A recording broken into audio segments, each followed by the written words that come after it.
வணக்கம் நண்பா. உனக்கு இருக்கும் சுமைகளைக் கண்டு கலங்கிப் போய் துவண்டு விடாதே. இந்த உலகத்தையும் அதில் உள்ள அனைத்தையும் சுமக்கும் பூமியே உனது காலுக்கு அடியில்தான் உள்ளது. சுமைகள் உன்னை வலிமைப்படுத்துவதற்காகவே தவிர உன்னை நிறுத்தி வைப்பதற்காக அல்ல. இதை உணர்ந்து செயலாற்றினால் வாழ்க்கையில் உயரலாம். நாம் பெரிய பெரிய விஷயங்களை நாம் பேசுவதால் நாம் அறிவு முதிர்ச்சி பெற்றவர்கள் என்று அர்த்தம் கிடையாது. நாம் எப்பொழுதும் சிறிய சிறிய விஷயங்களையும் புரிந்து கொள்ள தொடங்குகிறோமோ அப்பொழுதுதான் நாம் அறிவு முதிர்ச்சி பெற்றவர்களாக மாறுகிறோம். அறிவாளிகள் எப்பொழுதுமே அதிகம் கவனிக்கிறார்கள், குறைவாகவே பேசுகிறார்கள். நடக்கும்போது தடுக்கி விழுந்தால் அங்கேயே விழுந்து கிடக்காமல் உடனே எழுந்துவிடு. அதுபோல் வாழ்க்கையில் தடுக்கி விழுந்தால் அங்கேயே விழுந்து கிடக்காமல் துணிந்து போராட வேண்டும். அதுவே உன்னை வெற்றியாளனாக மாற்றும். நீ அதிகாரம் செய்யும் இடத்தில் இருந்தாலும் மற்றவர்களிடம் பணிவாகவும் அன்பாகவும் இருக்க பழக வேண்டும். அதிகார போதையில் வாழ்ந்தவர்களை விட வீழ்ந்தவர்களே அதிகம். எனவே எப்பொழுதும் மற்றவர்களிடம் அன்பாக பழகுங்கள். அது உங்கள் மீது மற்றவர்களுக்கு மரியாதையை உருவாக்கும். இந்த உலகத்தில் ஒருவரை மற்றொருவர் ஏமாற்றுவது அறிவாளித்தனம் என்று எண்ணும் மனிதர்கள்தான் ஒரு நாள் இன்னொருவரிடம் ஏமாந்து போகிறார்கள். எனவே மற்றவர்களிடம் உண்மையாக நடந்து கொள்ளுங்கள். உங்களிடம் மற்றவர்கள் உண்மையாக இருப்பார்கள். நம்பிக்கை என்பது சூரியனை போன்றது. நமது தயக்கம் மேகங்களை போன்றது. மேகம் சூரியனை அவ்வப்போது மறைக்கலாம், ஆனால் சூரியனை வீழ்த்த முடியாது. அதுபோல் நம்பிக்கை உன்னிடம் இருந்தால் உன்னிடம் இருந்து தயக்கம் ஓடிவிடும். துணிந்து செயல்படு, அனைத்தும் சாத்தியமே. நீ உலக வரலாற்றை படித்து மனப்பாடம் செய்வதற்காக மட்டும் பிறக்கவில்லை. இந்த உலகத்தில் புதிய வரலாறு படைக்க பிறந்திருக்கிறாய். உன்னை எப்பொழுதும் தாழ்வாக எண்ணி தாழ்வு மனப்பான்மையில் வாடாதே. உன்னை பற்றி நீ எப்பொழுதும் உயர்வான நம்பிக்கையை வைத்திருக்க வேண்டும். அதுவே உன்னை உயர்த்தும். சிந்திக்க தெரிந்த மனிதர்களே வாழ்க்கையில் பெரிதாய் சாதிக்கிறார்கள். எனவே வாழ்க்கையில் பெரிதாய் சாதிக்க வேண்டும் என்றால் உங்கள் சிந்தனை திறனை மேம்படுத்திக் கொண்டே இருக்க வேண்டும்.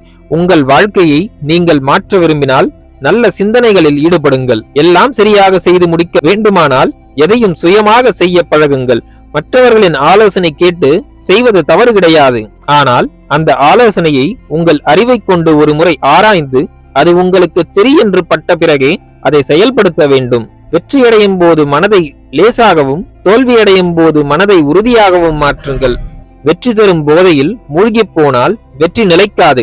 எனவே வெற்றியை கொண்டாடலாம், ஆனால் அது உங்களுக்கு தலைகணத்தை உருவாக்காமல் பார்த்து கொள்ள வேண்டும். தோல்வி நிலையானது அல்ல.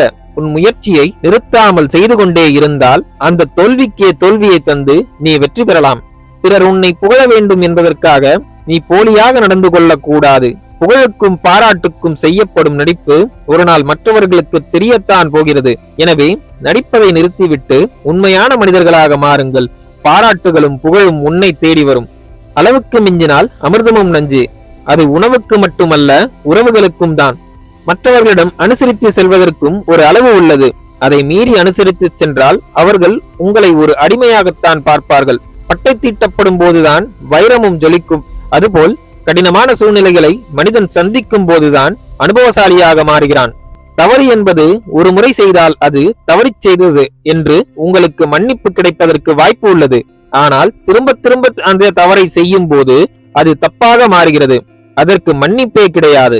எதுவுமே செய்ய முடியவில்லை, தடைகள் பல உள்ளது என்ற சூழ்நிலையிலும் ஒருவன் முயற்சி செய்கிறான் என்றால் அதற்கு பெயர்தான் விடாமுயற்சி. விடாமுயற்சி விஸ்வரூப வெற்றி என்பதை மறக்காதீர்கள். உங்கள் கைபேசியுடன் செலவிடும் நேரத்தை குறைத்து உங்கள் குடும்பத்துடன் செலவிடும் நேரத்தை அதிகரித்தால் வாழ்க்கை இனிமையானதாக மாறும். நண்பர்களே, மேற்கூறிய விஷயங்கள் உங்கள் வாழ்க்கைக்கு உபயோகமாக இருந்திருக்கும் என்று நான் நம்புகிறேன். இந்த வீடியோ உங்களுக்கு பிடித்திருந்தால் லைக் பண்ணுங்க, உங்க ஃப்ரெண்ட்ஸ் அண்ட் ஃபேமிலியோட ஷேர் பண்ணிக்கோங்க. நம்ம சேனலை இன்னும் நீங்க சப்ஸ்கிரைப் பண்ணலனா சப்ஸ்கிரைப் பண்ணி பக்கத்துல இருக்க பெல் ஐக்கான பிரஸ் பண்ணிக்கோங்க. அப்பதான் நாங்க போடுற வீடியோஸ் உங்களுக்கு நோட்டிபிகேஷனா வரும். நான் உங்களை அடுத்த வீடியோல சந்திக்கிறேன். நன்றி, வணக்கம், வாழ்க வளமுடன்.